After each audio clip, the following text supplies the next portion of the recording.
निज जन्म कला छुआर जीवन नेइथिला माँ भाबिथिला धरा पड़िबनी किंतु पुलिस आगरे जेते नाटक कले भी से नाटक काम देलानी। परकिया प्रीति रे लिप्त हुई पुअर जीवन नेइथिला माँ एबे हत्याकारी माँ को गिरफ करिछि पुलिस।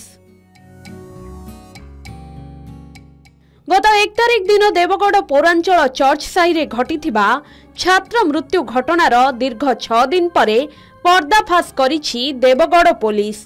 एने देवगढ़ आदर्श थाना रे घटना संपर्क रे सूचना देइछंती एसडीपीओ सौम्य रंजन मल्लिक। माँ लिली सोनेल रो परकिया प्रीति को नाबालक पुओ मिकी सोनेल विरोध करिबारु पुओर जीवन नेइथिला माँ। अभियुक्त लिली घटना को स्वीकार करिथिबा पुलिस सूचना देइछि। एभली हत्याकांडर पर्दाफाश परे देवगढ़वासी स्तब्ध होइछंती। ये इन्वेस्टिगेशन को एसपी मैडम निजे तदारख करथिले।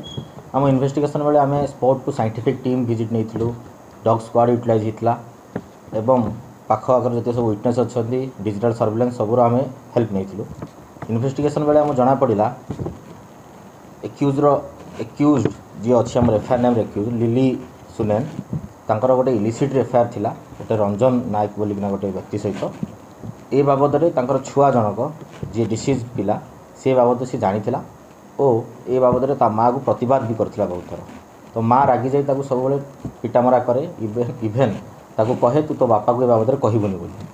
तो गत 1/7/2024 दिन सकाळे जेतेबेले से छुआ स्कूल जीवाई ता माँ को कही माँ कहला तार छोट झील को से स्कूल चिन्मय स्कूल ड्रप करके आसो तू रेडी होता से जो फेरी पुणी प्राय 9टा AM पाखापाखि 1/7/2024 से समय छुआ सहित तार घरे कौन कारण सहित बचस होती से समय छुआ ताकू कहला तुमे गोटे अलग लोक सहित शारीरिक संपर्क रखुच आ मते तुम पिटामरा करुच ये बचसारे ता माँ उत्त्यक्त हो गला और ताकू पिटामरा करने सहित ता पाखरे थिबा साड़ी को ता बेकरे चिपी ताकू मर्डर करथिला।